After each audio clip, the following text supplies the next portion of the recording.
बिस्मिल्लाहिर्रहमानिर्रहीम। अस्सलाम वालेकुम। कैसे हैं बच्चों आप? आई होप के पिछले लेक्चर्स जो हैं वो आपके लिए कोई इतना प्रॉब्लम नहीं क्रिएट किया होगा और आप उसको अच्छे तरीके से समझ पा रहे होंगे। हमने पिछले लेक्चर में नॉर्म्स के हवाले से बात की थी। आपको बताया था कि नॉर्म्स क्यों इम्पॉर्टेंट होते हैं और कितनी टाइप्स के नाम हम कैलकुलेट कर सकते हैं, स्पेशली जब वेक्टर्स की बात आती है और जब मैट्रिसेस की बात आती है। रियल लाइन पे तो हम सिंपली एब्सोल्यूट वैल्यू लेके और उसकी मैग्नीट्यूड को चेक कर सकते हैं, लेकिन ये है कि जब वेक्टर हो और जब मैट्रिसेस हों तो फिर हम उनकी एब्सोल्यूट वैल्यू और उसकी कन्वर्जेंस क्राइटेरिया को स्पेसिफाई करने के लिए हमें नॉर्म को डिफाइन करना पड़ता है, जो कि हमने पिछले लेक्चर्स में आपको बताया था। उसके अलावा मैंने आपको बताया था कि आइटरेटिव मेथड क्या होते हैं।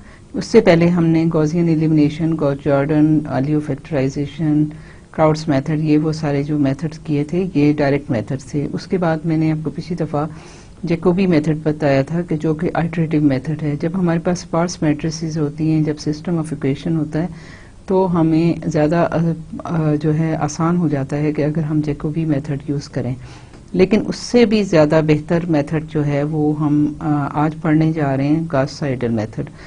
जैकोबी मेथड में हम क्या कर रहे थे कि क्योंकि हम ये करते थे कि जैकोबी मेथड में कि हम एक वैल्यू जो डायगोनल एलिमेंट था, डायगोनल पे जो आपके एलिमेंट्स थे उनको हम लेफ्ट हैंड साइड पे ले लेते हैं एज अ अननोन, और बाकी सारे के सारे राइट हैंड साइड पे ले जाके नोन वैल्यूज ले लेते हैं। फिर हम इनिशियल गैस उसमें लेते हैं जो कि हमने लिया था। फॉर एग्जांपल हमने जो एक एग्जांपल की थी उसमें हमने 000 इनिशियल वैल्यूज ले ली थी और उसके बाद हमने उनको कंप्यूट करना शुरू किया था। जब हमने x1 की वैल्यू कैलकुलेट की थी तो हमने सारे के सारे जो हैं वो बाकी x2, x3, xn तक के जो वैल्यूज थी वो हमने इनिशियल गैस के हवाले से सारी ज़ीरो ले ली थी। फिर उसके बाद जब हमने x2 कैलकुलेट किया तब भी हमने बाकी x1, x3, x4 और xn तक की वैल्यू जो थी वो भी इनिशियल गैस से 0 ले ली थी, जबकि हम पहले x1 कैलकुलेट कर चुके थे। लेकिन अभी जब x2 कैलकुलेट किया तो हमने वही प्रीवियस वैल्यू 0 ही कंसीडर की और सारी की सारी वैल्यू को 0 पुट करके हमने x2 कैलकुलेट किया। इसी तरह जब हमने x3 कैलकुलेट किया था तो हमने x1, x2 की भी वही प्रीवियस वैल्यू के 0 ले ली थी, जो कैलकुलेट की थी वो हमने नहीं अभी कंसीडर की, ठीक है। और हमने सारी इनिशियल गैस की वैल्यूज को लेके हमने x3 और इसी तरह हम सारे की सारी वैल्यू कैलकुलेट करते रहे। और जब पूरे का पूरा एक लूप जो है, एक साइकिल जो था वो कंप्लीट हुआ तो उसके बाद जब हम वापस आए और हमने x1 कैलकुलेट किया तो अब हमने जो नई वैल्यू हमें मिली थी वो हमने सब्स्टिट्यूट की, x1 कैलकुलेट किया, फिर x2 कैलकुलेट किया, x3 कैलकुलेट किया, वो सारा का सारा लूप लिया और फिर उसके बाद हमने नई वैल्यूज जो हैं वो फिर डाल के अगले लूप में लेके गए। तो ये हमारा जैकोबी मेथड था। इसीलिए हम उसको जो है मेथड ऑफ साइमल्टेनियस डिस्प्लेसमेंट भी कहते हैं कि हमने सारी की सारी एक ही वक्त में जो है एक ही गैस वैल्यू को यूज करके x1 से xn तक की वैल्यू कैलकुलेट कर दी थी। Because each of the equation is simultaneously changed by using the most recent set of x values. Actually the x value of the next trial new x are not used. ठीक है, वही मैंने कहा कि जो नए हमने x1 जब कैलकुलेट कर लिया तो जब x2 कैलकुलेट किया तो वो x1 नया वाला नहीं यूज किया बल्कि पुराना वाला यूज किया। इसी तरह से x3 कैलकुलेट करते हुए x1, x2 नए वाले नहीं यूज किए बल्कि पुराने वाले यूज किए। Even in the part until we have first found all its component, that is we compute xi means के x1, x2, xn तक kth iteration पे the components xi k -1 are used। ठीक है, कि x kth iteration पे जो x थे उनको कंप्यूट करने के लिए हमने k -1th iteration पे जो हमें मिले वैल्यूज वो हमने यूज की थी। ठीक है, अब क्या है, अब हम गॉस-साइडल मेथड, आइटरेटिव मेथड आपको बताने जा रहे हैं कि वो क्या करता है। उसमें क्या है कि in this method our first step is to rearrange the set of equations exactly as we have done in the Jacobi method. उसी तरीके से हमने करना है। क्या हम करेंगे कि हम उसी तरीके से x1 इज इक्वल टू सारे बाकी तमाम टर्म्स को उस साइड पे लेके जाएंगे, इसी तरह से x2 इक्वल टू करेंगे और सारी टर्म्स सेकेंड इक्वेशन में से आप राइट हैंड साइड पे ले जाओगे। थर्ड इक्वेशन जो होगी उसमें x3 इक्वल टू करके और बाकी सारी टर्म्स को आप लेफ्ट राइट हैंड साइड पे ले जाते हो। इसी तरह फोर्थ इक्वेशन में x4 इक्वल टू हो जाता है और nth इक्वेशन पे xn इक्वल टू आपके पास बाकी तमाम की तमाम टर्म्स जो है वो राइट हैंड साइड पे चली जाती हैं। हमने इसी तरीके से इसको दोबारा अपनी इक्वेशंस को रीअरेंज करना है और फिर क्या करना है, then proceed to improve each x value in turn always using the most recent approximation to the value of the other variables।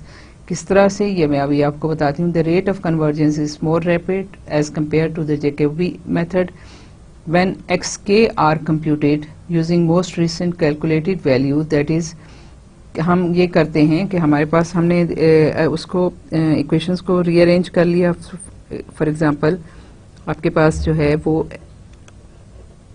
x1 जो है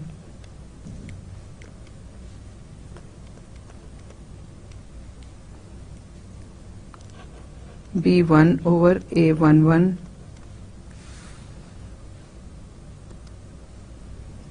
minus a12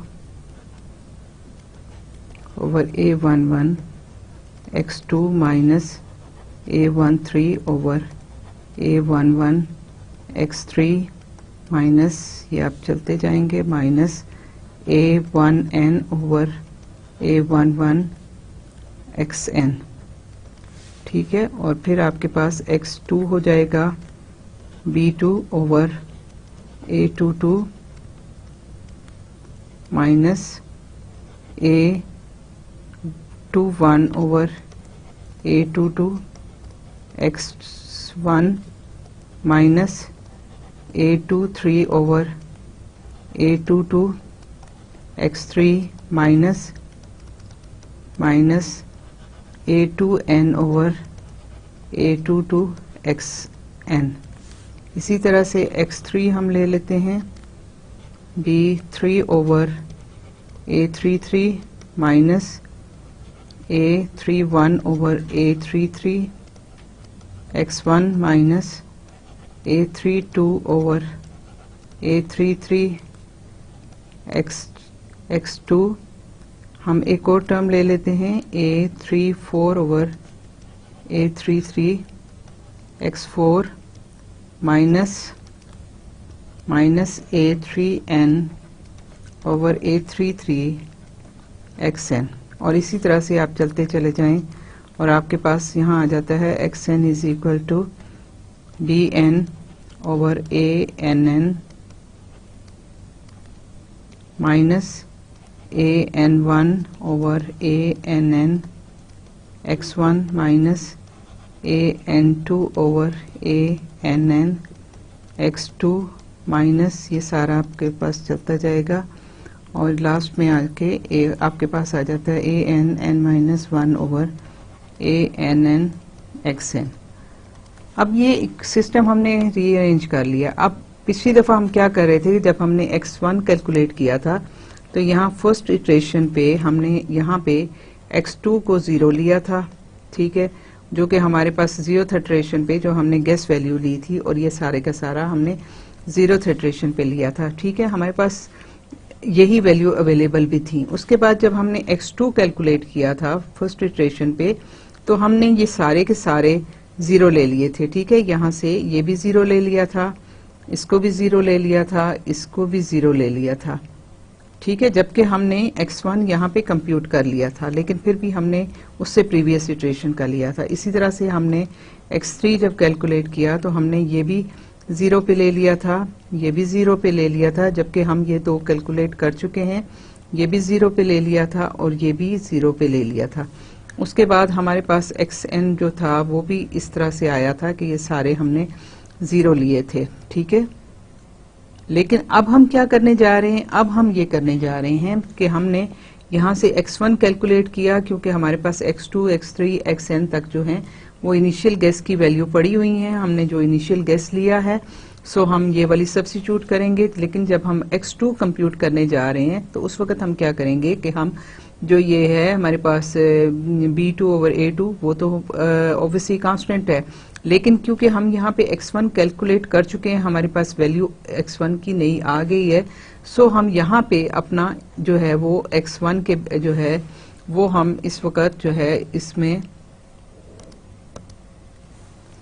यहाँ पे हम इसको, यहाँ पे हम नई वैल्यू यूज कर लेंगे क्योंकि हमारी नई वैल्यू आ गई, लेकिन x3 से xn तक अभी हमारे पास नई वैल्यूज नहीं आई, सो हम प्रीवियस ही यूज करेंगे। उसके बाद जब हम x3 कैलकुलेट करेंगे तो क्योंकि हम ऑलरेडी हमारे पास x1 की वैल्यू आ चुकी है, तो हम यहाँ पे इसको x1 फर्स्ट इटरेशन का यूज करेंगे। इसी तरह से x2 भी अब हम कंप्यूट कर चुके हैं, सो हम x2 भी हम अपनी फर्स्ट इटरेशन का यूज करेंगे, और x4 और बाकी जो, क्योंकि हमारे पास नई वैल्यूज नहीं आई, सो हमारा ये प्रीवियस वैल्यू ही यूज होगी। उसके बाद जो है वो, इसको मैं ठीक कर लूं, उसके बाद ये है कि जब आप xn कैलकुलेट कर रहे हो तो xn-1 तक, ये था आपके पास x-1 n-1, तो ये n-1 तक की सारी वैल्यू आप पहले कैलकुलेट कर चुके हो। सो आपके पास जो है अब नई जो वैल्यूज आएंगी वो आपके पास क्या होंगी, वो आपके पास अब ये आपके पास 1 है, ये 1 है, और इसी तरह से ये फर्स्ट इटरेशन का। तो अब क्या है कि मोस्ट रिसेंट जो वैल्यूज थी वो x की, वो हमने यूज की, और करने के बाद हमारे पास जो है ये ज्यादा इम्प्रूव्ड जो है रिजल्ट्स आपको मिलते हैं। अभी हम एग्जांपल्स से भी देखेंगे कि हमें ये रिजल्ट्स किस तरह से मिले। सो ये जो मेथड जब हम यूज करेंगे तो ये गॉस साइडल मेथड कहलाता है। सो हमारे पास क्या है कि हमने इसको जो है वो, अगर हम इसको कंबाइन करके लिखें जिस तरह हमने प्रीवियस जैकोबी मेथड में किया था, तो अब हमारे पास जो है वो बी एक्स आई जो है वो बी आई है। अगर आप इसमें प्रीवियस जाके देखें तो आपके पास क्या है, 1 के लिए b1/1 है, x2 के लिए b2/a22 है, x3 के लिए b3/a33 है, इसी तरह से xn के लिए bn/ann है। और इसमें आपके पास जो है पहला सबस्क्रिप्ट जो है वो जो x की जो वैल्यू है, x का जो सबस्क्रिप्ट है वही आप इसका a इसका पहला सब्सक्रिप्ट वही होगा। सो हम जो है इस तरह से इसको कर सकते हैं। और सेकंड सब्सक्रिप्ट वेरी कर रहा है फ्रॉम 1, और यहाँ पे क्योंकि x2 यहाँ है, सो x2 आपका नहीं आएगा, तो 1, 3 और 9 n तक है। इसी तरह से जब आपके पास x3 है तो आपके पास यहाँ पे 3 नहीं आएगा, बाकी सारे के सारे जो हैं फ्रॉम 1 to n वेरी कर रहे हैं। इसी तरह से nth में आपके पास nth टर्म नहीं है। सो हम जो है इसको कंबाइन करेंगे तो हमारे पास क्या आ जाएगा, b1, ये i है तो b i हो जाएगा, माइनस समेशन है a i, फर्स्ट सब्सक्रिप्ट इसका और इसका सेम होना चाहिए। j जो है वो वेरी कर रहा है फ्रॉम, j वेरी कर रहा है फ्रॉम 1 to i-1, ठीक है। i जो है जो भी है, अगर 3 है तो ये 2 तक वेरी करेगा, और फिर उसके बाद क्या है, अगेन जो है वो a i j, i वही है, j जो है अब वेरी कर रहा है, ये i-1 तक था, ये वाली टर्म जो है हमारे पास ith टर्म यहाँ पे नहीं मौजूद। सो हमारे पास क्या है कि ये j वेरी कर रहा है फ्रॉम 1 to i-1, और ये वेरी कर रहा है फ्रॉम j i+1 से n तक, और इसमें ith जो टर्म है वो मिसिंग है, ठीक है। x, और ये क्या है, ये प्रीवियस वैल्यू है k-1th आइटरेशन पे, जबकि जो इससे पहले की वैल्यू है when j varies from 1 to i-1, means कि अगर ये i इक्वल टू 4 है तो ये 1, 2 और 3 तक जो हैं वो x1, x2, x3 जो हैं वो आपकी रिसेंट वैल्यूज यूज होंगी, और उससे बाद जो है x5, x6, x7 जो हैं ऑनवर्ड जो हैं वो प्रीवियस वैल्यू यूज होंगी। और this whole thing divided by ai, जो कि आपके पास i जो है 2 है तो ये 2, 2 हो जाएगा, 3 है तो 3, 3 हो जाएगा। सो आपके पास जो है ये फॉर्मूला इसको गॉस साइडल मेथड को सॉल्व करने के लिए आ गया। For all i varies from 1 to n, ठीक है, जिसमें यहाँ पे आपके पास j is not equal to i, बाकी तमाम की तमाम वैल्यू आपकी इसके इन्वॉल्व हो जाती हैं। अब ये देखिए कि हमारे पास ये दोनों जो मेथड्स हैं ये एक्सप्लिसिट मेथड कहलाते हैं, इसलिए कि अगर आप जैकोबी मेथड को भी देखें और गॉस साइडल मेथड को भी देखें तो आपके लेफ्ट हैंड साइड पे या जो अननोन वैल्यू है वो सिंगल है, ठीक है, और सारी की सारी नोन वैल्यू जो हैं वो आपकी राइट हैंड साइड पे है। अननोन वैल्यू आपकी सिर्फ एक वैल्यू जो है वो आपकी लेफ्ट हैंड साइड पे है। तो इस मेथड को हम एक्सप्लिसिट कहते हैं। और अगर आपके पास एक से ज्यादा अननोन वैल्यू हों एक इक्वेशन में, तो वो आपकी ऑब्वियसली जो लेफ्ट हैंड साइड होगी वो सिंगल वैल्यू नहीं होगी, वो एक से ज्यादा होंगी, तब आपकी वो भी में भी मैट्रिक्स बना रही होंगी, आपका लेफ्ट हैंड साइड भी एक मैट्रिक्स बन रहा होगा, तो वो आपका मेथड जो है वो इम्प्लिसिट मेथड कहलाता है। सो हमारे पास ये जो है ये एक्सप्लिसिट मेथड है। This procedure is called the Gauss Seidel iterative method. For Gauss Seidel method we write x1, ये मैं आपको फिर वही चीज बता रही हूँ कि ये b1/a11 है, ये सारी की सारी आपकी प्रीवियस वैल्यू यूज होंगी।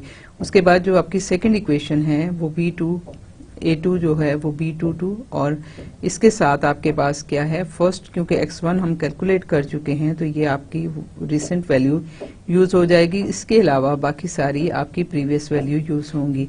इसी तरह से जो आपकी x3 है वो b3/a33 हो गया, और आपके पास a3133 प्लस a32/a33 x2, और ये रिसेंट वैल्यू है, प्लस जो है वो आपकी ये प्रीवियस वैल्यू है। इसी तरीके से अगर हम चलते जाएं तो nth वैल्यू में आपके पास जो है वो bn/ann माइनस an1/ann, और x जो है वो रिसेंट वैल्यू है, प्लस इसी तरह से an2/ann, x2 recent value first iteration की, फिर इसी तरह से आप चलते जाएं तो आपकी जो n-1th इटरेशन का वो है वैल्यू है, वो भी आप क्योंकि इससे पहले कैलकुलेट कर चुके हैं तो वो भी आपकी फ्रेश वैल्यू जो है वो यूज होगी। सो हमने क्या किया कि हमारे पास ये देखिए कि डायगोनल जो है, अगर मैं यहाँ जगह की वजह से या इस तरह से मैं नहीं कर पाई, लेकिन क्या है कि यहाँ पे आपके पास अगर मैट्रिक्स बना के देखें तो ये x11 का फैक्टर यहाँ पे नहीं है। अगर आप इसको मैट्रिक्स फॉर्म में लिखें तो पहला जो डायगोनल एलिमेंट है वो आपका 0 है, यहाँ पे आपके पास 2 नहीं है, यहाँ आपके पास 3 नहीं है, और इधर आपके पास nth टर्म नहीं है। सो आपके पास जो है डायगोनल से बिलो जो हैं वो रिसेंट वैल्यूज यूज हो रही हैं, और डायगोनल से ऊपर जो हैं वो प्रीवियस वैल्यू यूज हो रही हैं। सो हमारे पास जो है वो i जो है वो i आपकी वैल्यू है, और ये जो j है वो आपके पास जो है वो आपके पास यहाँ से इससे लेस होगा, मतलब 1 तक है, 3 में ये 2 तक फ्रेश वैल्यूज हैं, n में n-1 तक की आपकी फ्रेश वैल्यू हैं। सो आपके पास जो है इस तरह से प्रोसीजर बनेगा। इस एग्जाम्पल को देख लीजिए, हम देखते हैं कि इसको पहले हमने इसी एग्जाम्पल को जैकोबी मेथड से सॉल्व किया था, अब हम इसको जो है वो गॉस-साइडल मेथड से सॉल्व करने जा रहे हैं। तो हम इसको कंसीडर करते हैं, ये आपकी फर्स्ट इक्वेशन है 10x1 minus x2 plus 2x3 is equal to 6। Second equation है minus x1 plus 11x2 minus x3 plus 3x4 is equal to 25। Third equation है 2x1 minus x2 plus 10x3 minus x4 is equal to minus 11, और third equation है 3x2 minus x3 plus 8x4 is equal to 15। इसको हम इन equations को हम already जो है rearrange कर चुके हैं कि इनके डायगोनल एलिमेंट्स जो हैं वो डोमिनेटिंग कोएफिशिएंट के साथ हैं। कि फर्स्ट इक्वेशन में आपके पास डोमिनेटिंग जो है वो 10 है x1 का कोएफिशिएंट, सेकंड इक्वेशन में x2 का कोएफिशिएंट डोमिनेटिंग है, इसी तरह से थर्ड इक्वेशन में आपका जो है वो x3 का कोएफिशिएंट 10 जो है वो डोमिनेटिंग है, और इसी तरह से x4 में इस इक्वेशन में यही डोमिनेटिंग है। सो हमने इनको रीअरेंज कर लिया था।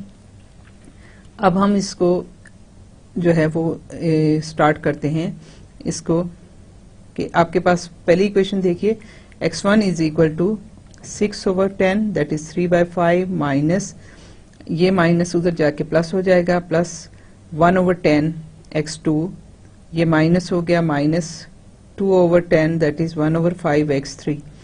ये आपकी पहली इक्वेशन हो गई। दूसरी इक्वेशन आप देखिए x2 जो है वो 25/11, फिर ये उधर जाके प्लस हो जाएगा प्लस 1/11, फिर ये आपके पास प्लस 1/11 x3, और ये आपके पास माइनस 3/11 x4।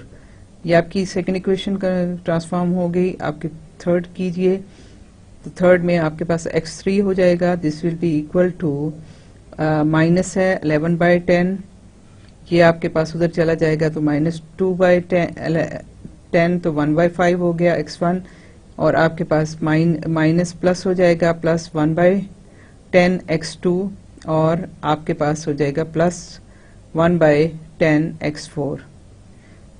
जो फोर्थ इक्वेशन है वो x4 is equal to 15/8 minus 3/8 x2 और प्लस 1/8 x3। ये आपकी चारों की चारों इक्वेशंस जो हैं वो इस तरह से रीअरेंज हो गई। अब हमने क्या करना है कि हमने अगेन यही करना है कि इसकी जो इनिशियल गेस है, let us assume that this is all elements x1 x2 x3 और x4 जो हैं सारे के सारे 0 हैं, और हम उससे x1 जो है वो फर्स्ट इटरेशन पे x वेक्टर को जनरेट करना चाहते हैं।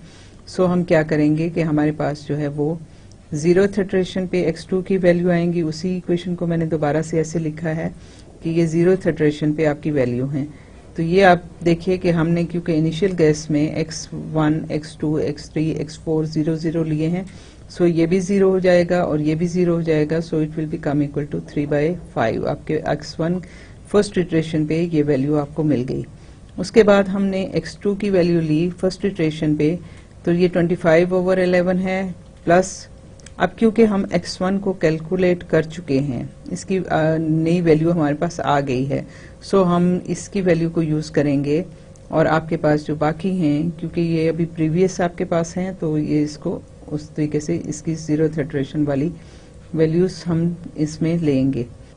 सो हम यहाँ पे x1 की फ्रेश वैल्यू यूज करेंगे और बाकी हमारी ये प्रीवियस वैल्यू क्योंकि ये हमारे पास है नहीं, सो हम जो है 0th इटरेशन की वैल्यू यहाँ पे यूज करेंगे। सो ये आपके पास क्या आ जाएगा, ये आपके पास आ जाता है 25/11 प्लस 11 मल्टीप्लाइड बाय 3/5। ठीक है, ये वैल्यू जो फ्रेश आपके पास आई वो हमारी 3/5 हमने यहाँ सब्स्टिट्यूट कर ली। सो हमारे पास जो वैल्यू आई हैं वो आ जाती हैं 25/11 प्लस 3/55 और ये टोटल हो जाता है 128/55। तो आपकी जो फ्रेश वैल्यू है, अगर आप जैकोबी मेथड से जाके इसको कंपेयर करें तो उसमें हमारे पास जो सेकंड वैल्यू आती थी वो सिर्फ 25/11 आती थी, जबकि अब जो वैल्यू आई है वो 128/55 आई है। उसके बाद हमारे पास जो x3 की वैल्यू है, क्योंकि हम x2 और x1 कैलकुलेट कर चुके हैं, सो ये हमारे पास b3/a3 तो सेम रहेगा, लेकिन क्या है कि हमने x1 की फ्रेश वैल्यू यहाँ यूज करनी है और x2 की भी फ्रेश वैल्यू यूज करेंगे, जबकि x4 की वैल्यू अभी हमारे पास नहीं है, सो हम वो प्रीवियस इटरेशन की वैल्यू ही यूज करेंगे। सो ये आपके पास हो गया -11/10 माइनस 1/5। x1 की वैल्यू थी 3/5, सो यहाँ पे हमने सब्स्टिट्यूट की प्लस 10 और x2 की वैल्यू आपके पास 128/55 आई है, तो हमने इसको यूज किया। ठीक है, तो इनको जब आपने टोटल किया तो आपके पास 507 डिवाइडेड बाय 550 आ गया। ठीक है, तो इसकी वैल्यू जो है वो आपके पास अब फ्रेश वैल्यू, जबकि हमारी अगर हम प्रीवियस जैकोबी मेथड में देखें तो हमारी x3 की वैल्यू सिर्फ 11/10 आती है, जबकि यहाँ पे ये आपके पास ये वैल्यू आ रही है। उसके बाद आपके पास x4 की वैल्यू जो कंप्यूट करने जा रहे हैं, तो पहले तो ये b4/a44 है, फिर आपके पास जो है वो x2 की वैल्यू फ्रेश आपने यूज करनी है और आपकी ये इक्वेशन है, और x3 भी आपने फ्रेश यूज करनी है। सो ये 15/8 माइनस 3/8 और x2 की वैल्यू आपके पास जो है वो 128/55 है, और x3 की वैल्यू जो है वो अभी 507/550 है। सो हम यहाँ पे वैल्यू सब्स्टिट्यूट करते हैं, इनका सबका जब हमने सिंप्लीफाई किया तो ये 447 डिवाइडेड बाय 400 हमारे पास आ गया। सो हमारी सारी की सारी जो है वो फ्रेश वैल्यू जो है वो हमारे पास अब यहाँ पे आ गई। अगर हम कंपेयर करें तो पहली वैल्यू x1 तो वही है जो हमारी प्रीवियस थी जैकोबी मेथड में, लेकिन हमारे पास x2 भी चेंज हो गया, x3 भी चेंज हो गया और x4 भी चेंज हो गया, और इसके लिए मैंने फिर ये है कि आपको और फर्दर इटरेशन के लिए उसी तरीके से टेबल बनाया, जो कि हमारे पास ये आया कि हमारी 0th इटरेशन पे सारी की वैल्यू 0 है, और फर्स्ट इटरेशन पे पहला x1 जो था वो आपके पास 0.6 आया, उसके बाद x2 जो था वो 2.23272 तक मैंने लिया, फिर 3 की वैल्यू ये आ गई, x3 की, x4 की ये वैल्यू आ गई। सेकेंड इटरेशन पे आप देखिए कि ये इसमें चेंज आई है और आपके पास जो है वो सेकंड जो है x2 जो वैल्यू है वो ये आ गई, x3 की वैल्यू ये आ गई, x4 की वैल्यू आपके पास गिवन है। उसके बाद फोर्थ इटरेशन पे मैंने किया तो फोर्थ इटरेशन पे जो x1 है वो है 1.000086 और x2 जो है 2.000298, x3 है -1.000307 और x4 है 0.999895। तो आप ये देखिए कि दे आर वेरी स्मॉल। अगर डेसिमल के बाद देखें तो 30 तक ऑलमोस्ट सब में मौजूद हैं। अगर इसमें भी आप देखें तो ये डिफरेंस जो है 1 से इसका कितना कम है। इसी तरह से मैंने फिफ्थ इटरेशन ली तो एक 0 इसमें और ऐड हो गया, यहाँ पे भी 0 एक ऐड हो गया और स्मॉलर वैल्यू आपको दे दी। अब ये देखिए फिफ्थ इटरेशन में हमारे पास जो है x1 की वैल्यू अप्रोच कर रही है 1 के, क्योंकि ये 00040 हैं तो ये बड़ा स्मॉल जो है डेसिमल के बाद वैल्यूज हैं। So it is approximately equal to 1, जबकि सेकंड x2 की वैल्यू जो है अप्रोक्सीमेटली इक्वल टू 2 है, थर्ड वैल्यू जो है अप्रोक्सीमेटली इक्वल टू -1 है और फोर्थ वैल्यू जो है क्योंकि 0.999 है so it is approximately equal to 1, जो कि हमारे जो है वो अगर हम इस सिस्टम ऑफ इक्वेशन को सॉल्व करते हैं तो एग्जैक्ट सोल्यूशन जो आता है वो हमारे पास यही है कि x1 की वैल्यू 1 आती है, x2 की वैल्यू 2 है, x3 की वैल्यू -1 है और x4 की वैल्यू 1 है। सो हमने पिछली दफा जैकोबी मेथड में जो यहाँ तक रिजल्ट, बल्कि इससे ये ज्यादा बेहतर रिजल्ट है, हमने 10 इटरेशन में वो इतने ये वैल्यूज अटेंड की थी, जबकि यहाँ पे आप देखिए कि फिफ्थ इटरेशन में ही आपके पास जो है बल्कि कहना चाहिए फोर्थ इटरेशन पे ही वही वैल्यू आपको मिल गई। So the decision to stop after 5 iteration is based on the criteria कि x5 minus x4 absolute value of this, ये वेक्टर्स हैं, ठीक है, डिवाइडेड बाय x5 जो है इसकी इन्फिनिट के आपने इसमें जो मैक्सिमम वैल्यू है इस कॉलम में वो आपने उस सिचुएशन में वो कंसीडर करनी है। So this is equal to x5 minus x4 है 2.77 10⁻⁴। अगर आप देखें, आपको याद हो तो प्रीवियसली ऑलमोस्ट मेरा ख्याल है 8.10⁻⁴ कुछ इस तरह से था, तो ये वैल्यू उससे कहीं कम हो गई है और डिवाइडेड बाय जब आपने इससे किया तो आपके पास जो है दिस इज 1.38 मल्टीप्लाइड बाय 10⁻⁴। आप इसको जाके जैकोबी मेथड से कंपेयर कीजिए, ये उससे कहीं कम वैल्यू है, जबकि हमारा पास एग्जैक्ट सोल्यूशन जो है वो 1, 2, -1 और 1 है ट्रांसपोज, जो कि मैंने आपको बताया कि इसका एग्जैक्ट सोल्यूशन ये आता है। और इसका x5 माइनस x जो इसकी एग्जैक्ट सोल्यूशन के साथ जब हमने कंसीडर किया तो ये एरर जो है ये 0.00002 के इक्वल है। तो इसको अगर आप जैकोबी मेथड से करें तो आप देखेंगे कि नंबर ऑफ इटरेशन भी और एक्यूरेसी जो है इस मेथड में उस जैकोबी मेथड के मुकाबले में बहुत बेहतर हो गई है।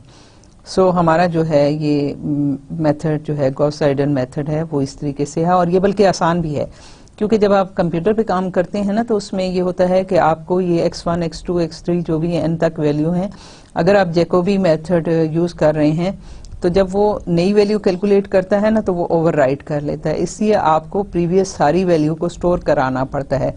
जब आप स्टोर करा लेंगे एक दफा वो वैल्यू और आप नई वैल्यू कैलकुलेट करेंगे तो उसके लिए आपको अलग से वो वैल्यू जो हैं वो बचा के रखनी है, जो नई वैल्यू कैलकुलेट होती हैं, और वो जो पिछली स्टोर हुई हुई वैल्यूज हैं वही वाली इस्तेमाल करनी है। और फिर जब एक पूरा लूप खत्म हो जाएगा, फर्स्ट इटरेशन खत्म हो जाएगी, तो सेकंड इटरेशन के लिए फिर आप जो है नई वैल्यूज जो हैं उनको प्रीवियस वैल्यूज सोच के उनको ट्रांसफर करके प्रीवियस वैल्यूज पे तो फिर आप फिर दोबारा से सारा लूप चलाएंगे। लेकिन गॉस साइडल मेथड में ये फायदा है कि आपको ये स्टोरेज नहीं करनी पड़ती। जब आप x1 कैलकुलेट कर लेंगे तो वो उसको ओवरराइट करके x1 की नई वैल्यू ले लेगा, और जहां कहीं यूज करना होगा वो x1 की नई वैल्यू यूज करेगा।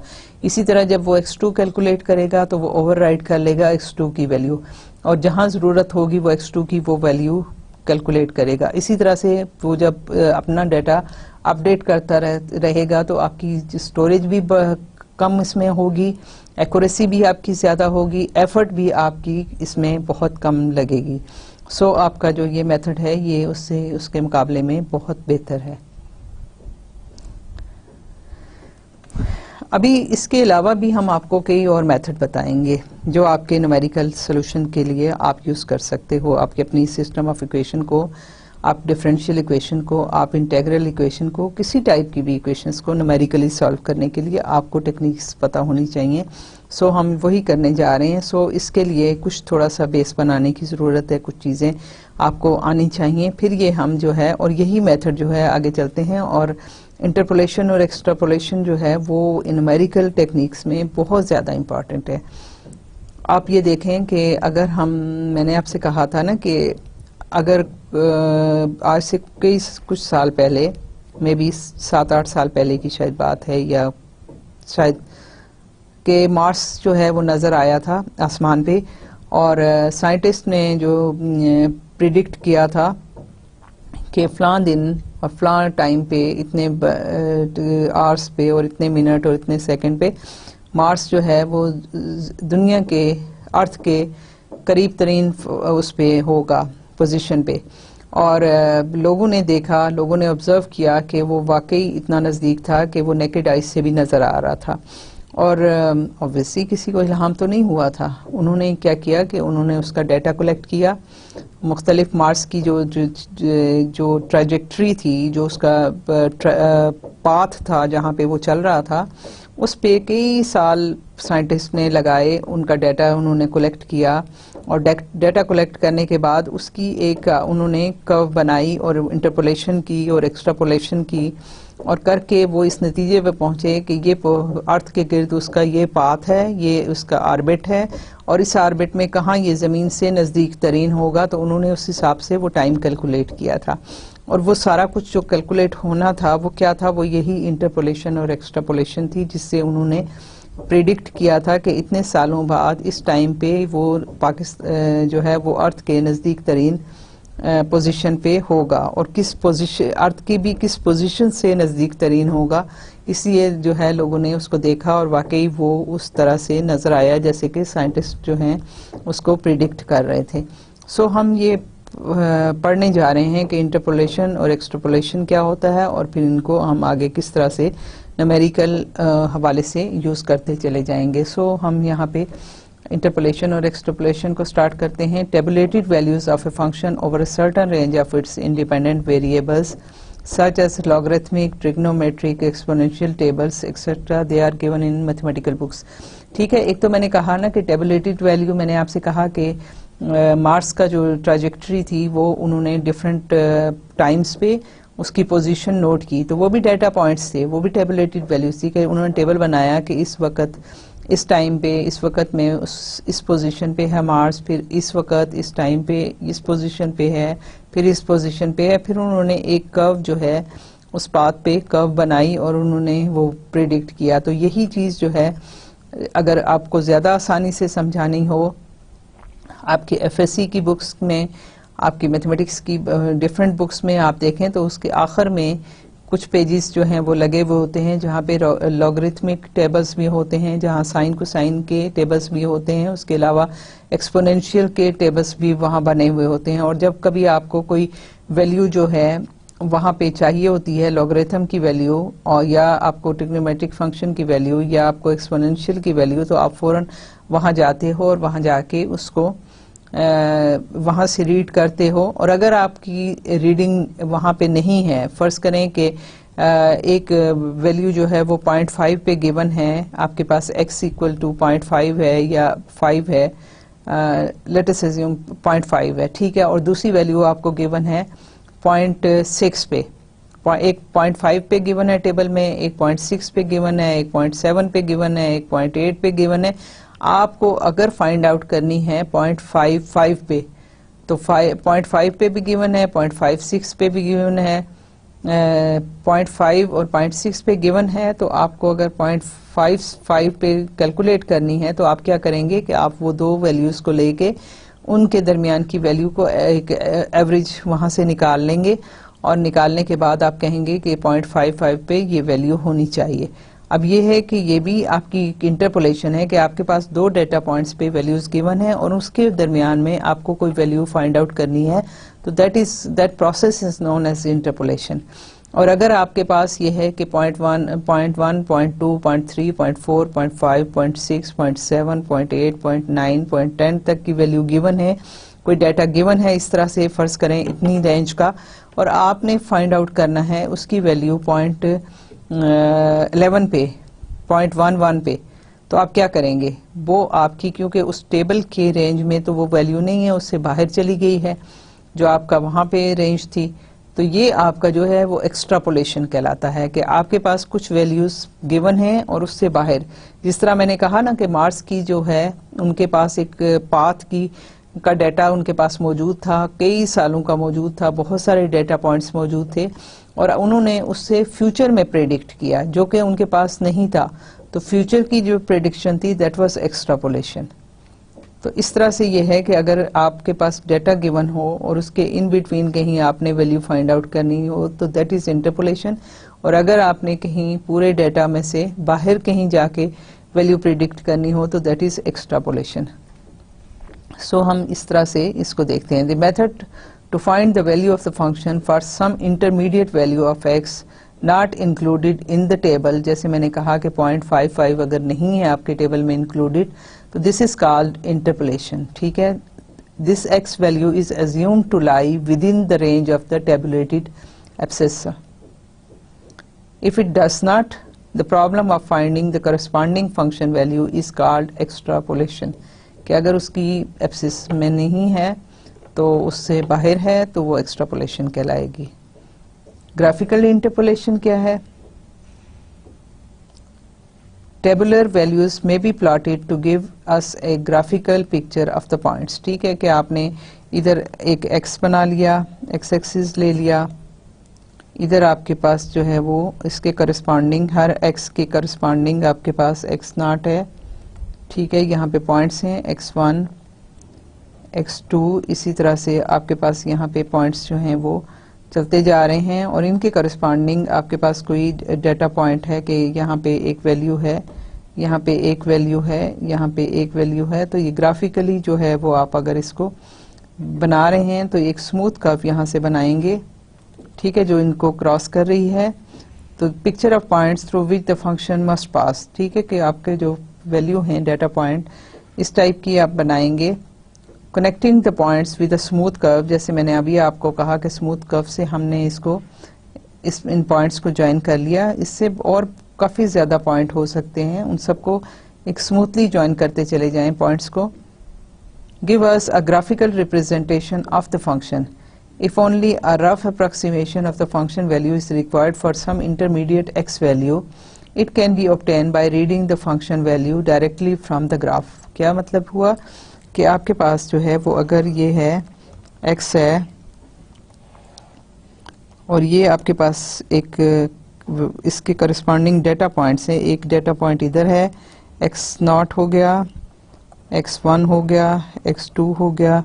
इसी तरह से अगर हम इसको और आगे बढ़ा लें और ये आपके पास जो है वैल्यूज इस तरह से चलती जाएं तो हमारे पास क्या होगा यहाँ पे, और इस तरह से कोई वैल्यूज, ठीक है, इस तरह। तो हम पहले तो इसको स्मूथ जो है कर्व इसमें से ड्रॉ करेंगे। ठीक है, तो हम अगर हमें रफ अप्रोक्सीमेशन चाहिए तो हम कोई भी इसके x1 और x2 के, लेट अस से कि मैं इसको 1 कह देती हूँ, यूनिट, 2 यूनिट, 3 यूनिट, तो 2.5 पे अगर हमें चाहिए तो 2.5 जो है ये x की वैल्यू जो है ये 2.5 है। इससे हम एक परपेंडिकुलर ड्रॉ करेंगे यहाँ पे और ये वैल्यू इसको हम रीड कर लेंगे कि ये जो है इसकी क्या वैल्यू है यहाँ से, ठीक है, इसकी वैल्यू, और ये हमारे पास जो है वो एस्टिमेट आ जाएगा।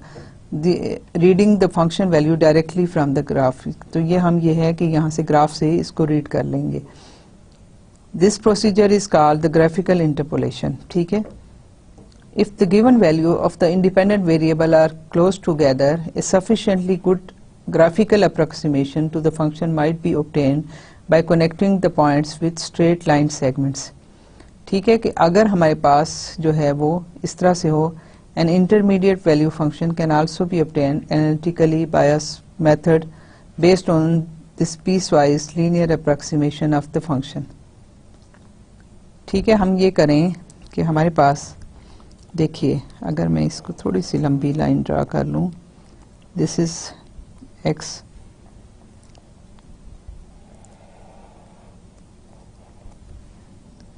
और ये हमारे पास डेटा पॉइंट्स हैं। ठीक है, लेट अस अज्यूम के ये डेटा पॉइंट्स हमारे पास हैं, एक्स नॉट ले लें, x1 ले लें, थोड़ा सा मैं बड़ा लेती हूँ ताकि आपको समझाने में आसानी हो और कोई वजह नहीं। ठीक है, x3, इसी तरह से x4 और ये चलते जाएं xn तक, कोई भी n वैल्यू है। और इसके अगर डेटा पॉइंट इस तरह से हैं, यहाँ से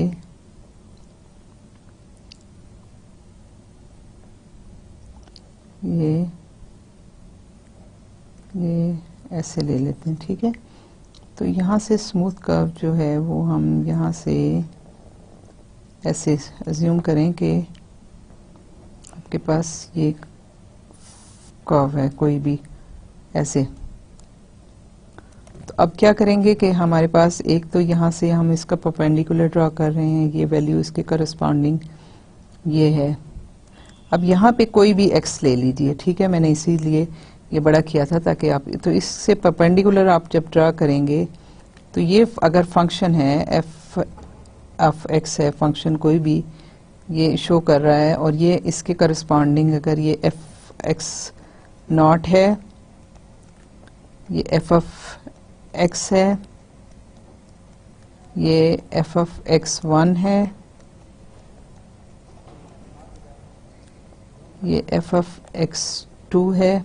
ठीक है, तो हम यहाँ से ये आप अगर ये हम कहते हैं, ये तो मैंने आपको दिखाने के लिए बड़ा ग्राफ बनाया है, अगर if they are close enough. ठीक है, तो हम क्या करते हैं कि हम इन दोनों लाइंस को स्ट्रेट लाइन से ज्वाइन कर लेते हैं। ठीक है, स्ट्रेट लाइन से ज्वाइन करेंगे तो आपके पास क्या है, सिमिलर ट्रायंगल्स हम लेते हैं। ये परपेंडिकुलर ले लिया, ये लेंथ और ये लेंथ बराबर है, तो ये आपके पास आ गया f ऑफ, ये मैं इसको x1, ठीक है, ये इतनी लेंथ है, ये f ऑफ x2।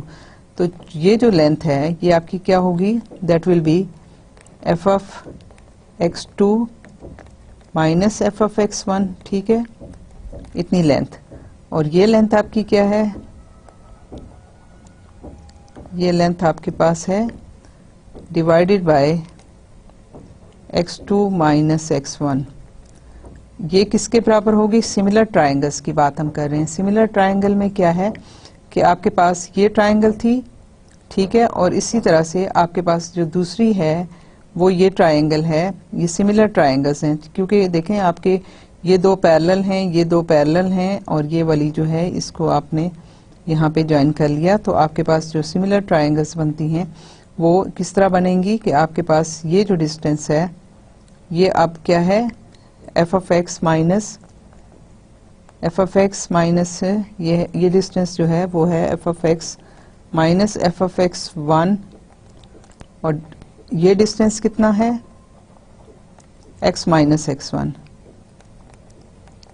ठीक है, तो ये सिमिलर ट्रायंगल्स हैं। सो आपके पास ये दोनों जो हैं ये आपके पास इस तरह से वैल्यू आपकी आ जाएंगी। सो हमारे पास जो है वो यहाँ से हम क्या करते हैं कि अगर हमारे पास कोई x की वैल्यू नोन है तो ये फंक्शन जो है, क्योंकि x2 भी f ऑफ x2 भी नोन है, f ऑफ x1 भी नोन है, x2 x1 भी नोन है, यहाँ भी x1 नोन है, f ऑफ x1 नोन है, तो आपके पास अगर x ये वाली वैल्यू आपके पास हो तो यहाँ से आप फंक्शन की वैल्यू कैलकुलेट कर सकते हैं कि यहाँ पे इस डेटा पॉइंट पे आपका क्या होगा। और जो कि मैंने आपसे कहा मार्क्स में इसी तरह हुआ कि जब आपने उसका ये पोजीशन देखी और पोजीशन के अकॉर्डिंगली आप उसको टाइम कैलकुलेट कर सकते हैं। अभी इसको भी हम देख लेंगे ज़्यादा आसानी से। So from the similar triangles आपके पास क्या आया, f of x minus f of x naught over x minus x naught is equal to f of x1 minus f of x naught over x1 minus x naught, मैंने वो x1 और x2 ले लिया था। यहाँ ये इस जो मैं अभी इसमें आपको दिखा रही हूँ वो मैंने 2 पॉइंट्स लिए थे x0 और x1 और उनके सिमिलर ट्रायंगल वहाँ पे देखी। सो यहाँ से मेरे पास f ऑफ x1 की जो वैल्यू आई वो क्या आई कि इस डिनोमिनेटर को मैंने इधर मल्टीप्लाई कर दिया और इस f ऑफ x को मैं दूसरी साइड पे ले गई, तो सो f ऑफ x जो आ गया वो f of x not plus f of x1 minus f of x naught over x1 minus x naught, और ये जो है डिनोमिनेटर ये इधर मल्टीप्लाई हो जाएगा x माइनस एक्स नॉट। सो मेरे पास जो है for any value of x, अगर मेरे पास x गिवन हो तो यहाँ से ये फॉर्मूला यूज करके इसको मैं फंक्शन को कैलकुलेट कर सकती हूँ। ये आपकी सिमिलर ट्रायंगल्स पे है और इसके लिए क्या कंडीशन है कि ये है कि जब independent variables they are close together, कि बहुत बड़े डिस्टेंस पे होगा तो ये आपको बहुत करेक्ट आंसर नहीं देगा। उसकी वजह क्या है कि देखिए हमने यहाँ पे ट्रायंगल्स बनाई हैं और हमने इतना सारा इसमें एरर इन्वॉल्व किया है। ठीक है, हमने इन 2 पॉइंट्स को इंटरपोलेट किया जबकि ये कर्व इधर से जा रही थी, तो हमने इतनी एरर इसमें इन्वॉल्व की। इसी तरह से यहाँ भी कुछ एरर इन्वॉल्व हुई है। सो ये है कि जब ये एक दूसरे से क्लोज होंगे तो फिर जिस तरह से मैंने यहाँ किया, अब यहाँ मैं करती तो मेरे एरर कम होता। तो मैंने तो आपको दिखाने के लिए इतना बड़ा इंटरवल ले लिया, लेकिन ये है कि बेसिकली ये पॉइंट्स जो हैं ये काफ़ी डाटा आपस में क्लोज होगा, तो फिर आपको ये चीज़ है ये इस तरह से एक्यूरेसी में मिलेगी। लेकिन बेसिक कॉन्सेप्ट ये है कि आप इंटरपोलेशन इस तरीके से करते हैं। So for x value between x not and x1, कोई भी आपकी वैल्यू जो है इसके दरमियान होगी x1 और x नॉट के दरमियान, तो फिर आप f ऑफ x कैलकुलेट करेंगे और ये जो है ये आपकी लीनियर इंटरपोलेशन कहलाती है। लीनियर इसलिए कि हमने उसको स्ट्रेट लाइन से अप्रोक्सीमेट कर दिया। और इसमें आप देखिए कि f ऑफ x जो है यहाँ बाकी सारी की सारी चीज़ें कांस्टेंट हैं और ये आपके पास सिर्फ और सिर्फ वेरिएबल ये है। तो अगर हम चाहें तो हम इसको इक्वेशन को सिंप्लीफाई करते हैं और इसको हम इस तरीके से भी लिख सकते हैं, this is some constant a plus, ये सारे कांस्टेंट ही है ना, ये वैल्यू जो नोन है ये कांस्टेंट कहलाती हैं bx, इस फॉर्म में हम लिख सकते हैं। और सो ये एक स्ट्रेट लाइन की इक्वेशन है जो कि आपने f ऑफ x और x जो वेरी करेगा, ये नोन कांस्टेंट आपके पास हैं, आप इससे तो f ऑफ x कैलकुलेट कर सकते हो। So this is known as the linear interpolation. If the value of the function f of x are given and we are asked to find the value of x, then the process is called inverse interpolation। ठीक है, कि आप देखें कि अगर हम position की बात करते हैं, जिस तरह मैंने मार्स की बात की थी, तो जो ऑर्बिट बनाया था साइंटिस्ट ने कि जो पाथ जिस पे मार्स घूम रहा था वो ऑर्बिट उनके पास नोन हो गया, क्योंकि उन्होंने कई सालों तक उस चीज़ को ऑब्जर्व किया कि वो किस रास्ते पे जो है मार्स जो है वो घूम रहा है। तो उन्होंने वो पाथ ले लिया था और डिस्टेंस जो था वो उनको मिनिमम डिस्टेंस जो है वहाँ से कैलकुलेट किया उन्होंने कि कौन सी पोजीशन है जहाँ से मिनिमम डिस्टेंस है। जब मिनिमम डिस्टेंस उनके पास था तो उन्होंने फिर वहाँ से टाइम कैलकुलेट कर लिया कि कितना अरसा लगेगा इस मार्स को इस पोजीशन पे पहुँचने के लिए जहाँ पे वो अर्थ से क्लोजेस्ट जो है वो पोजीशन पे होगा। तो ये उसकी इनवर्स इंटरपोलेशन थी। आपके पास अगर फंक्शन नोन है और आपको x की वैल्यू फाइंड आउट करनी है तो फिर वो इनवर्स इंटरपोलेशन कहलाएगा। For inverse interpolation same straight line is used, वही but the equation is rearranged into the more convenient form, कि हमारे पास वही वाली इक्वेशन है जो हमने अभी सिमिलर ट्रायंगल से फाइंड आउट की थी। लेकिन अब क्या है कि अब हमारे पास f of x is known है लेकिन हमें x फाइंड आउट करना है। सो हम क्या करेंगे कि इसको मल्टीप्लाई कीजिए, यहाँ ले आइए, डिनोमिनेटर से न्यूमरेटर में ले आए और ये बाकी सारी की सारी टर्म्स को इधर लेके जाएं तो आपके पास क्या आ जाएगा, x equal to x naught plus, अब ये क्या है, f of x minus f of x naught over x minus x naught, और ये मल्टीप्लाई हो रहा है x1 माइनस एक्स नॉट उस साइड पे चला गया। आपके पास ये जो है ये divided by x minus x naught, और ये सारा मैंने सिंप्लीफाई कर लिया। आपके पास ये जो चीज़ है x equal to x naught, और यहाँ सारी की सारी इस साइड पे जाके आपको ये वैल्यूज इस तरह से मिलेंगी। आपके पास जो फंक्शन है इसको फर्दर मैं सिंप्लीफाई करूँ तो मेरे पास क्या आ जाता है, x not F of x one minus x one F of x naught over F of x one minus f of x naught plus x minus x not multiplied by F of x over F of x one minus f of x naught. और ये आपके पास अब ये है कि ये आपके पास known value है, तो बाकी सारे तो नोन हैं ही। फंक्शन अगर आपके पास कोई नोन वैल्यू है तो वहां से आप x की वैल्यू कैलकुलेट कर सकते हैं। इंटरपोलेशन ऑफ डेटा पॉइंट्स में be done with A polynomial. ठीक है, ये तो देखिए ना, ये आपके पास अगेन क्या है, ये सारे के सारे कांस्टेंट हैं, तो हम इसको लिख सकते हैं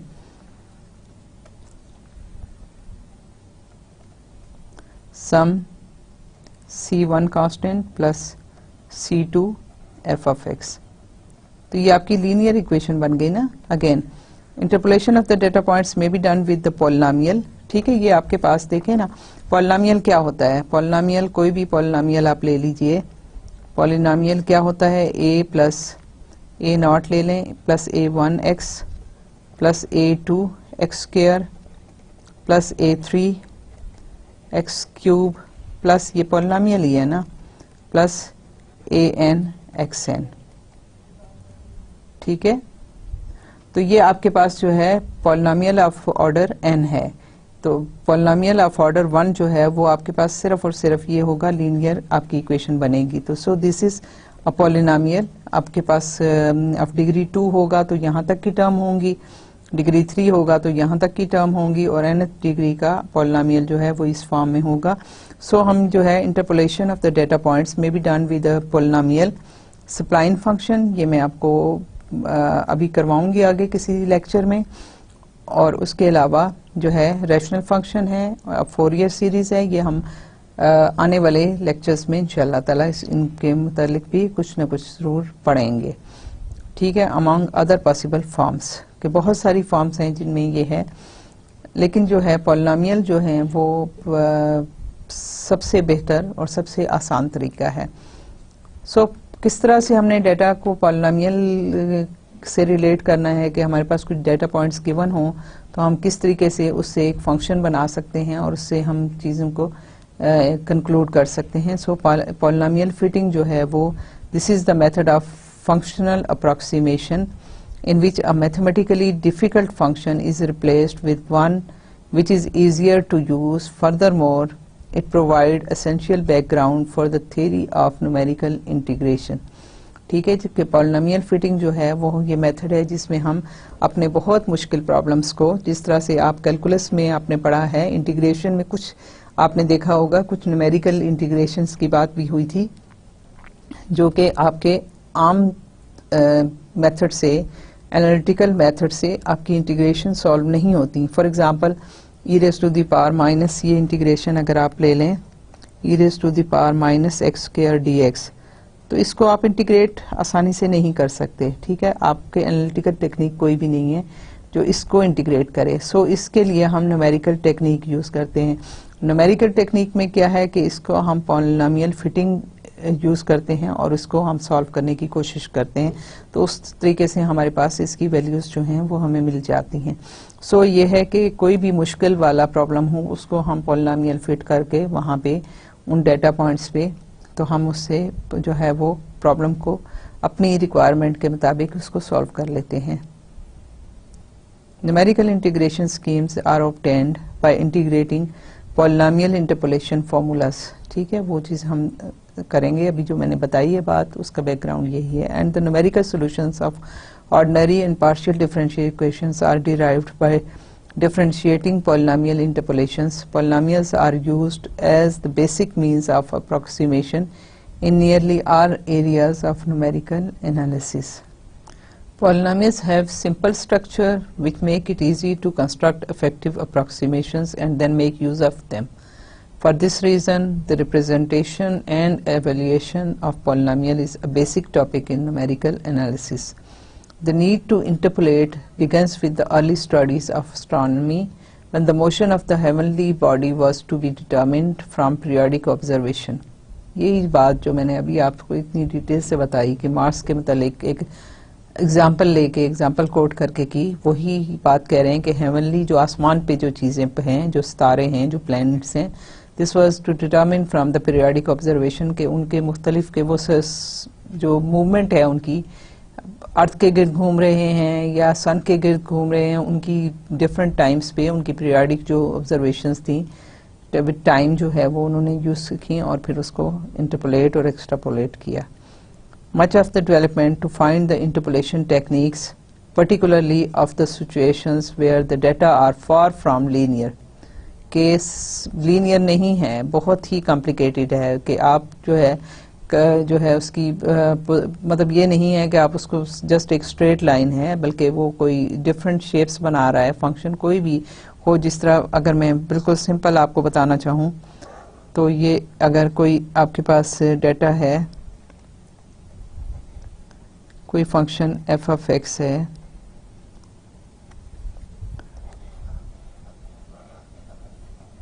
कोई ठीक है, ये किसी बैक्टीरिया का, किसी इंसेक्ट का जो है पाथ आप ट्रेस कर लें तो ये पाथ इस टाइप का होगा. अब ये बहुत लीनियर इंटरपोलेशन से ये नहीं होता, ये बहुत ही कॉम्प्लिकेटेड सा पाथ है. तो इस पाथ को जब आपने ट्रेस करना हो और आपको पता हो कि आप उस इंसेक्ट को या उस बैक्टीरिया को आप अगर ऑब्जर्व कर रहे हैं और डिफरेंट टाइम पे उसकी पोजीशन आप देख रहे हैं कि वो किधर इस टाइम पे यहाँ पे था, दूसरा कोई टाइम आपने डेल्टा टाइम टी ले लिया, कुछ टाइम के बाद, कुछ मतलब मिनट के बाद आपने फिर उसको चेक किया तो उसकी पोजीशन कुछ और थी, फिर आपने वो मार्क कर ली, फिर उसके बाद फिर कुछ टाइम के बाद, कुछ मिनट्स के बाद उसको फिर चेक किया, फिर उसकी पोजीशन आपने नोट की और इसी तरह से डिफरेंट पोजीशन नोट करते गए तो उससे जो आपकी कर्व बनती है वो इस टाइप की बनती है. तो ये तो लीनियर नहीं है. सो अगर फार फ्रॉम लीनियर तो ये बहुत ही कॉम्प्लिकेटेड है. तो अगर इस तरह का सिचुएशन हो जाए, this comes from the work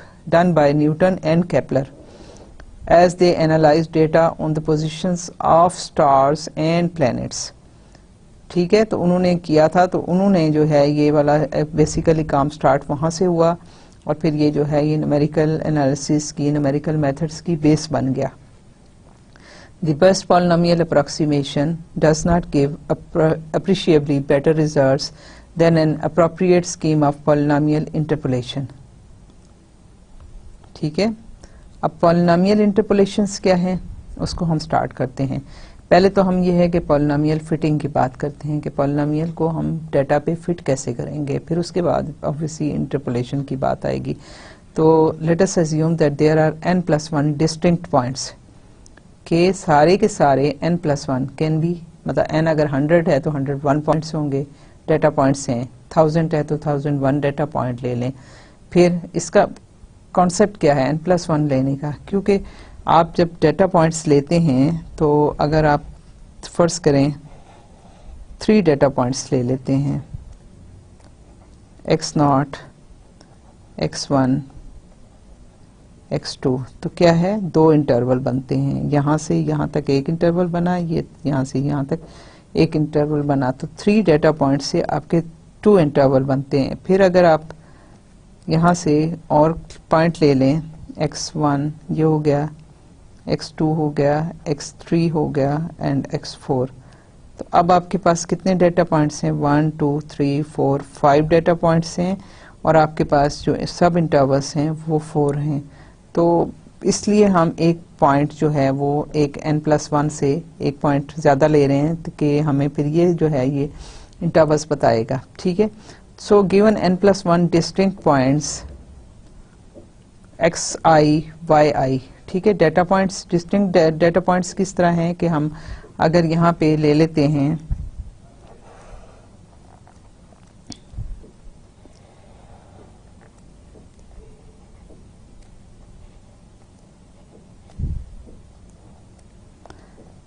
ये एक आपके पास है x0 है, x1 है, x2 है, इसी तरह मैं थोड़े से पॉइंट्स ही लेती हूँ. तो यहाँ इसके करस्पॉन्डिंग एक पॉइंट है जो कि फंक्शन की वैल्यू है एट x0. ठीक है, क्योंकि हम इसको y एक्सिस कहते हैं ना. ठीक है, तो ये आपके पास जो है y0 इसको हम कह देते हैं.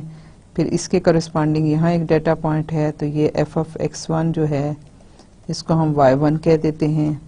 फिर इसके बाद यहाँ पे एक वैल्यू है इसकी करस्पॉन्डिंग टू x2, तो ये f एट x2 है, फंक्शन की वैल्यू एट x2 है. ठीक है, this is equal to y2. इसी तरह से यहाँ पे जो है ये y3 हो जाएगा इसके करस्पॉन्डिंग. ठीक है, तो हमारे पास जो है ये एक्स आई अब पेयर बन रहा है कि एक्स नाट के साथ वाई नाट है, एक्स वन के साथ वाई वन है, एक्स टू के साथ वाई टू है, एक्स थ्री के साथ वाई थ्री है। सो ये हमारे पास डेटा पॉइंट्स जो हैं ये पेयर इस तरह से बन रहा है, where i varies from 0 1 2 3 4 5 up to n। ठीक है, these are the data points. We assume that these points are known values. ठीक है, डेटा पॉइंट्स पे हमें वैल्यू गिवन है। ठीक है, and represent value of some unknown function. ठीक है, कि फंक्शन हमें नहीं पता कि फंक्शन की पूरा फंक्शन किस टाइप का, जो कर्व बन रही है वो क्या किस फंक्शन को शो कर रही है, जिस तरह हमने ये देखा। ठीक है, अब अगर मैं इसको ज्वाइन करूं फॉर एग्जांपल,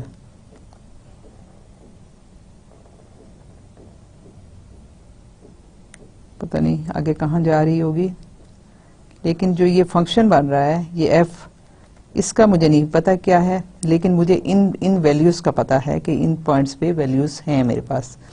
ठीक है, so we assume that these points are known values and represent value of some unknown function. If we desire to find a polynomial that passes through the same points as our unknown function, ठीक है, कि unknown function उन points से cross कर रहा है और हम अगर एक पॉलिनोमियल बनाना चाहते हैं जो कि वो भी इन्हीं पॉइंट से क्रॉस कर रहा हो, तो फिर क्या करेंगे, we could set up a system of equations कि ये आपके पास एक n पॉइंट से एक पॉलिनोमियल क्रॉस कर रहा है।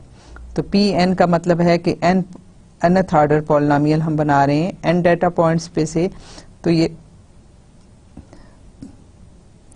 आपके पास जो nth ऑर्डर पॉलिनोमियल वो है, वो क्या है, p n x is equal to a naught plus a one x plus a two x square plus a three x three plus a four x four a n x n. N जो है वो that is the power of x. तो ये आपका polynomial of degree N है। और क्योंकि आपके पास ये डेटा पॉइंट्स हैं जो कि नॉन वैल्यूज हैं और आपके पास n+1 डेटा पॉइंट्स हैं, आप ये देखिए कि ये जो a हैं, a not, a1, a2, an तक, ये a n जो हैं ये आपके पास n+1 कॉन्स्टेंट्स हैं।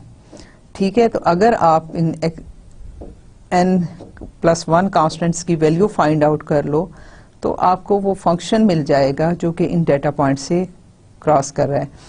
किस तरह से कि आपके पास जो है, अगर मैं इसमें यहाँ पे x नॉट पुट कर दूं, ठीक है, अगर मैं x नॉट पुट कर दूं तो मैं ये कहती हूँ कि ये मेरा फंक्शन जो है वो इस पॉइंट से क्रॉस कर रहा है। सो मैं अगर x नॉट पुट कर दूं तो ये पी एन एक्स नॉट हो जाएगा, this will become equal to f of x naught या y नॉट हो जाएगा। अगर x को x की वैल्यू में x नॉट सब्स्टिट्यूट कर दूं, क्योंकि ये मेरे पॉइंट्स जो हैं ये बेसिकली क्या हैं, x not, x1, x2, x3, x4, xn तक।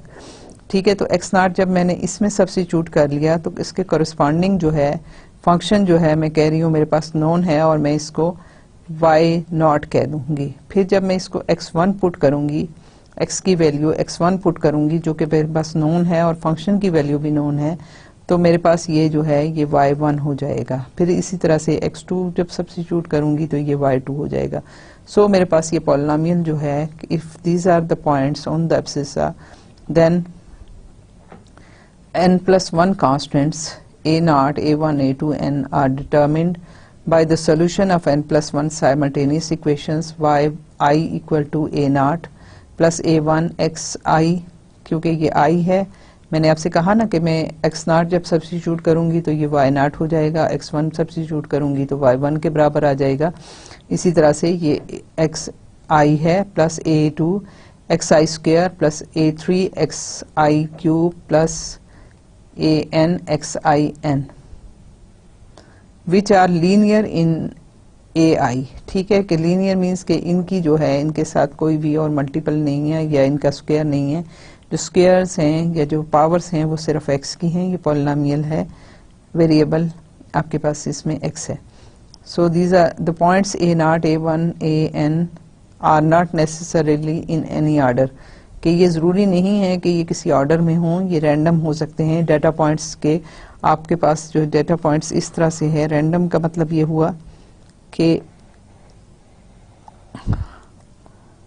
आपके पास कोई भी वैल्यू इस तरह से, मतलब यहाँ से यहाँ से यहाँ से कोई भी वैल्यू हो सकती है, ज़रूरी नहीं है कि इंक्रीजिंग डिक्रीजिंग वगैरह की फॉर्म में कोई इसमें चलें इस तरह से। तो आपके रैंडम है, not necessarily in any order and their spacing is arbitrary, कि आपके ये फंक्शन जो है जिस तरह से, अब ये डिस्टेंस ज़्यादा था, ये कम है, ये उससे शायद थोड़ा सा और कम है, यहाँ पे ये डिफरेंट है, यहाँ से इस तरह से ये डिफरेंट है, ये बिल्कुल ही थोड़ा सा डिस्टेंस है, तो इसकी स्पेसिंग भी जो है not necessarily in order and their spacing is arbitrary. This system can be solved for the AI if the determinant क्या है कि आप इनमें से ये AI कैलकुलेट कर सकते हो if the determinant is equal to, क्योंकि हमने A कैलकुलेट करने हैं तो हमारे पास जो X हैं वो नोन हैं, ठीक है, X0, X1, X2, X सारे के सारे नोन हैं। सो हम इसको